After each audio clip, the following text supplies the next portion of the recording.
My local Borders bookstore closed in 2011. I used to go there every week. Sometimes I'd get a book. Sometimes I'd get my finger crushed unknowingly by a beautiful girl. There were a lot more near misses than actual finger crushes, but I still managed to get my finger stepped on about 200 different times. Some crushes were better than others, but I thought I'd share some of my favorite experiences. One night after work, I was in Borders looking at magazines. Two women went to the bridal magazine section in the corner. I moved to the tattoo magazine section, just behind the two women.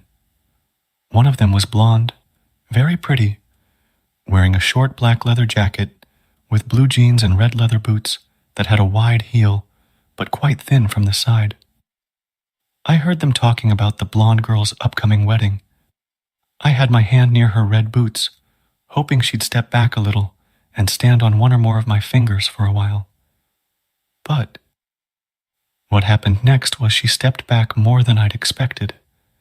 When the back of her boot came into contact with something, my forearm, she put her boot straight down onto the floor, except that my hand was there. Her heel scraped hard into my wrist and the top of my hand, at which point she realized she had stepped on something and quickly moved her foot forward to a safe spot to stand. But she only moved her foot forward by half an inch, and now her heel was planted solidly on the back of my hand. She put all her weight on that foot for a second or two as she moved her other foot. Then, realizing she was still standing on me, she quickly stepped off, saying sorry and asking if I was okay. I said I was okay, and they went back to looking at wedding magazines. I didn't put my hand back down for a second helping, as I thought that would be too obvious. I stayed looking at magazines for a few more minutes and looked at her boots. I noticed the heels were well worn, and the edges were a bit rough.